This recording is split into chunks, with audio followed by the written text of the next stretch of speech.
One of the biggest questions I get from people out on the course or the range is, does the golf ball I play matter? And does it matter? Yes? No? We're going to find out in this video here today.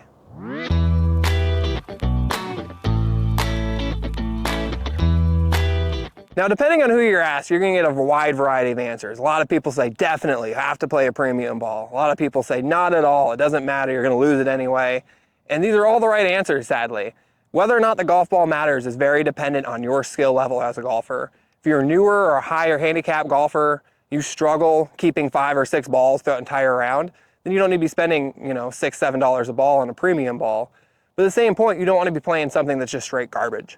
We're going to cover here what I recommend for higher handicap golfers, balls that work for mid-handicap golfers, and we're not going to cover it as much, but for lower handicap golfers as well. That one will be pretty self-explanatory once we get to it. Before we dive into the balls though, I really hope you guys are enjoying the videos I make. If you do, please make sure to subscribe to our channel below, like the video, and look out for more videos in the future. Lots of great content coming up. For higher handicaps, that's where it's kind of an interesting question of, does the ball matter? If you're not really that good or you just got started, no, it doesn't fully matter. You're going to struggle just trying to keep a ball, trying not to lose balls throughout a round. And that's where you don't need to be spending $5, $6 a ball. There's a bunch of balls that I recommend for higher handicap golfers. The ones to avoid specifically, though, would be like nitros. They make, I think it's a chaos golf ball, things of that nature. My specific recommendation I find the best for any mid to high handicap golfer, though, is the Kirkland golf ball. If you can get to Costco and get these new, they're usually about $27, $28 for 2 dozen, making a little more than $1 per ball. You can also find them on sale a lot of times for $20 a dozen. At that point, you can throw them in a lake right off the get-go, and you'll still probably save money than compared to what you're spending on high-end golf balls. This still spins up pretty good, but as a higher handicap golf ball, the big thing that matters is, do you strike the ball well? And if the answer is no, well then you're not really getting the benefits of a premium ball anyway if you're paying a high dollar for a golf ball. If you're hitting it constantly off the leading edge of the golf club, you're hosling it, fatting it, the ball itself doesn't matter one bit at that point. You just need something that's playable, that saves you some money and makes golf the most fun. And I think that's where the Kirkland ball is amazing. Kirkland will still get you a great amount of spin itself. So therefore, if you hit a good shot, you'll still get some spin back, but it's not going to be necessarily the most best performing ball either as you get better at golf. To get started, this is a ball I play as a mid-handicap golfer, but like I said, high handicap golfer still works out amazing. Let's see how this ball reacts on the green.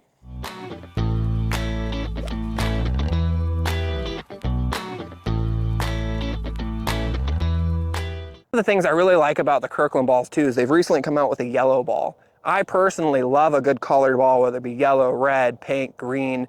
Blue is impossible to see in the sky, but most of the other colors are all great. And I like the fact that if I lose it out in the desert somewhere, or maybe the woods, it's a little easier to visually see than it is a white ball. Kirkland offers both a yellow and a white ball. As you see, it performs really well, very consistent. It's also very forgiving, which is something I like as well.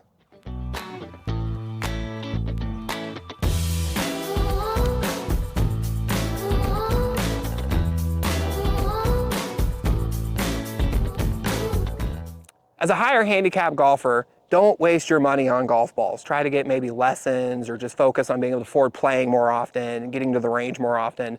There's no point of throwing away the money if you're just throwing balls in the houses and lakes and losing them left and right. There are balls I recommend, like I said, don't be playing the nitros and some of those, and I'll put in the description some of the balls you can find that I like outside of the Kirkland golf ball as well, that perform really well, can boost your confidence but aren't going to break the bank. We do get an affiliate kickback on those if you use the link below. It really helps us out. If not, go ahead and head out on Amazon and find them yourself as well.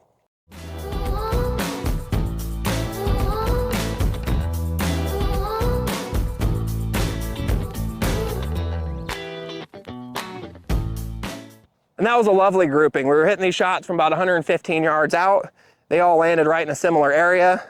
If you can come in here real quick as well, you can see the different action I got. This one dropped and stopped on a dime. That's pretty. This one dropped and stopped on a dime. I love that.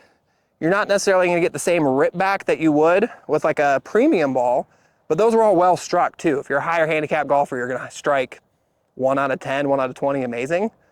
Where you really want the forgiveness is this last one. This last one still finished in a similar area, but you may have saw on camera it landed up in the fringe and had a trickle up to here. Did not strike that as well, but the ball itself was still very forgiving, which is something I look for in a golf ball. Does it have the right performance where if I strike it poorly, I'll still get a decent result? I absolutely love the results on these. If you're a high handicap golfer, the Kirkland golf ball will give you amazing results. Now for mid-handicap golfers, this becomes a whole more complicated equation. If you're a low handicap golfer, I'll spoil that right now, you want a nice premium ball, a Pro V1, Chrome, Soft, whatever, TP5, TP5X, those are all great balls, high dollar, great spin, you strike it consistently, you're shooting around par, below par all the time. You need that ball performs well. If you're a mid-handicap golfer, you're in that range where you're shooting somewhere like a 9, 10 handicap to a 15, 16 handicap. It's hard. You're not striking the ball consistently, but you probably strike the ball well.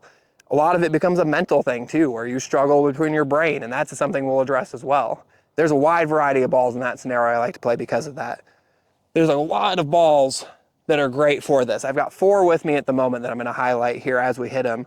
Srixon makes a great Q-Star double colored ball. Great for practice because it spins and you can see if you hit it well, if it checks up on the green. Great for practicing, performs very well. Like I said, TP5, TP5X is something you can find too. It's not quite as expensive as a Pro V, still performs extremely well. Personally, I love the Callaway Supersoft and Super Fast golf balls. This nice matte finish with the color. I know a lot of us mid-handicap golfers like our color balls. And for some reason, there's just something about this that builds confidence in it. We'll highlight it more in the next hole as well, but I feel so confident hitting driver with this rubbery finish to it. In my head, it's all mental. I feel like it just grips the club face better. It's gonna go more in the target line I want. And I just feel real confident. And while the ball maybe doesn't perform as well, it makes me perform better by having that confidence. This is my big shout out to that ball. And then obviously we've got the Pro V1 as well, which I wanna hit a shot with. Hopefully we strike that well, because if we strike it well, you might see some action up there. But if you don't, then that's just highlighting exactly what I'm saying, where you don't need to waste the money on these kind of balls as well. For a mid-handicap golfer, does the ball matter? Yes, it definitely does. But no, don't think you have to break the bank doing it. 8 out of 10 rounds, I wound up playing those Kirkland golf balls we just hit before that I was recommending for the higher handicap golfers. And that also varies on a couple other small factors too. The course you're playing, are the greens receptive to the spin anyway? If you're not going to get ripped back on the golf ball, which on a lot of public courses you're definitely not, you don't need to spend money on a premium ball. Any ball will work and drop and stop on the greens in that scenario. Know the course you're playing, know your skill level, and you don't have to break the bank to have fun playing this game. You can play extremely well with a cheaper golf ball. Let's go and hit the shots with these ones, see how they perform. We're about 145 yards to the center of this green. We're hitting an 8-iron, just nice and smooth. We're gonna try to get a good strike on these, but you'll notice as I strike these poorly, we'll get different results as well. To start with, we've got this Srixon ball right here.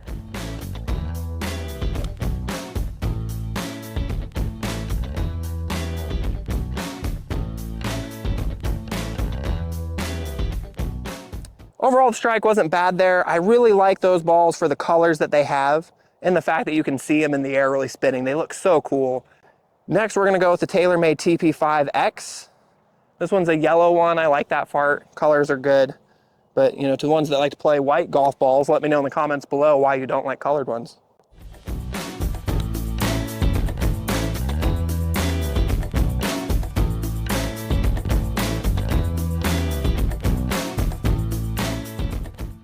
The biggest thing with any golf ball you play is you do want something that spins. I mentioned before, nitro balls are just straight garbage. And the reason that I think that is when you hit the ball in the equator like that, you still want it to spin up and hopefully have some forgiveness to it. Whether it spins up and stops on the green or works back towards your target line, spin on a golf ball is a great thing to have. Like I said, this one's one of my favorite ones here. We've got the Callaway Supersoft golf ball. They also make a super fast golf ball. It's very similar, gets a little more distance to it, a little more lower spin for a driver. There's just something about these that I just love. I love all the colors they come with. It's nothing greater than pulling out a nice pink golf ball and then hitting it 300 yards.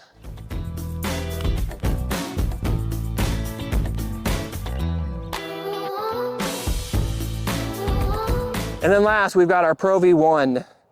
Now this is the best golf ball supposedly in play, yet you see players like Rory McIlroy, Tiger Woods, even Bryson DeChambeau technically doesn't even play a Pro V1. Bryson does play a Titleist though, so shout out to them. This ball spins great, it's super forgiving. It is definitely the best ball out there for the overall performance of your game. It's something that you can play and it's great for putting, chipping, driving, all of it.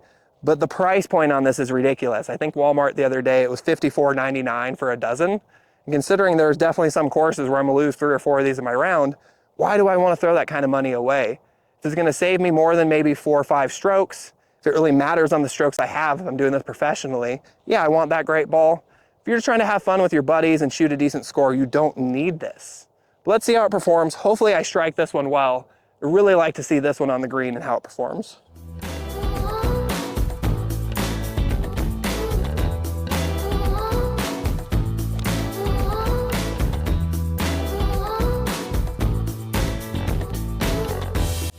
Short. Look at it nip though.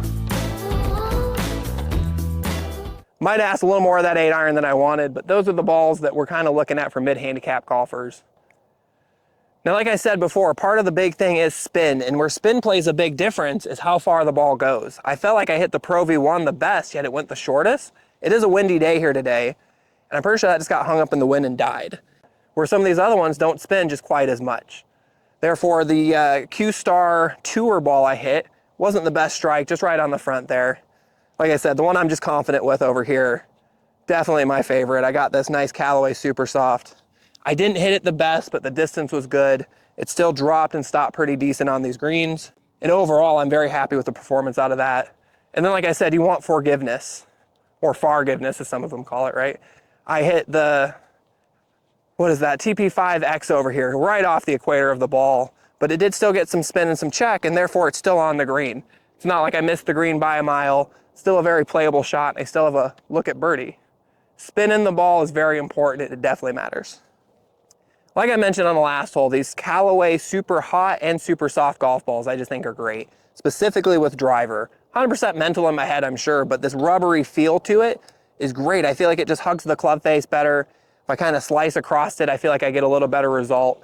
Overall, these feel forgiving. They also make these super hot golf balls that go nice and far, and I think almost maybe even a little farther than a Pro V1, at least the way that I hit it. Something where on a nice big open hole like this, I feel like I can rip at it. If it's out in the desert, it's a great color where I can see it.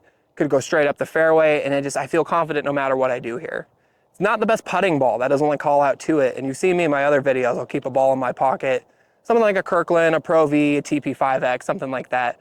I'll putt with that. Unless you're playing in a tournament, there's no need to have that extra kind of stuff. I really hope you guys have enjoyed this video. Now, I know what a lot of you are probably thinking. I gave you a lot of weird, random information, and you might have more questions than answers. And if that's how you feel, welcome to golf. That's how we all feel. There's so much that goes into this. There's so many different things you got to think about, and that's what I want to take you on in my journey in golf. It's what I'm discovering as we do this. Really hope you've enjoyed the content. If you have, give me a great like below. Leave me a comment on what you want to see more on in the future, and subscribe to the channel so you get to see all our videos coming up. Really appreciate your support, and we'll see you next time.